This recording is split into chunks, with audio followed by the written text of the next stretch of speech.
Hindupuram parliament BCY party అభ్యర్థిగా nomination దాఖలు చేశారు ఆంజనేయులు. వడ్డర కులస్తులను అధికార ప్రతిపక్ష పార్టీలు గుర్తించలేదని బీసీవై పార్టీ గుర్తించి పార్లమెంట్ స్థానానికి పోటీ చేయడానికి అవకాశం కల్పించిందని పేర్కొన్నారు.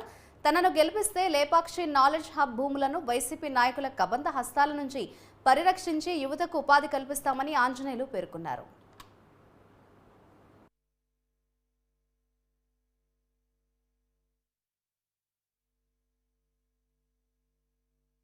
ఎస్ఆర్ ఆంజనేయులు నేను ఈరోజు హిందూపురం పార్లమెంటుకు బీసీవై పార్టీ తరఫున నామినేషన్ వేశాను.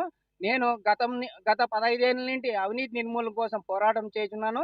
అలాగే అనేక నిరుపేదలకు ఉచిత వైద్యం, ఉచిత న్యాయ సలహాలు కూడా ఇస్తున్నా.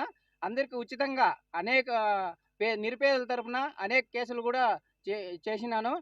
ఈ మా బీసీవై పార్టీ అధికారంలోకి వస్తే కన్నా కంపల్సరిగా తరహాలో లేబర్ హబ్ని డెవలప్మెంట్ చేస్తున్నాను. ఈ సందర్భంగా మీకు హామీ ఇస్తున్నాను. హిందూపురం పార్లమెంటు ప్రజలకి నేను కోరుకున్నది ఏమంటే, మా చెరుకు రైతు గుర్తుకి ఓటేసి మాతో గెలిపించే వాళ్ళకి కోరుచున్నాను. దేశానికి స్వతంత్రం వచ్చి 76 సంవత్సరాలు కావస్తున్నా మా ఒడ్డెర కులాన్ని గుర్తించిన ఏకైక పార్టీ బీసీవై పార్టీ.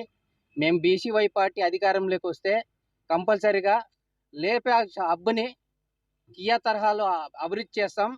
అలాగే మా పార్టీ అధికారంలోకి వస్తున్నట్లే ఓన్లీ సత్సాయి జిల్లాకి 1,00,000 ఉద్యోగాలు ఇస్తామని మేము మా పార్టీ తరఫున గట్టిగా సందేశం ఇస్తున్నాము.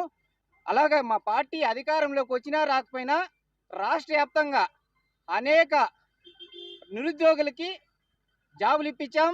అలాగే ఈ సంవత్సరం కూడా మేము అధికారంలోకి వస్తే కంపల్సరిగా ప్రతి మండలానికి ఒక ప్రత్యేక హబ్బు, ఐటీ హబ్బు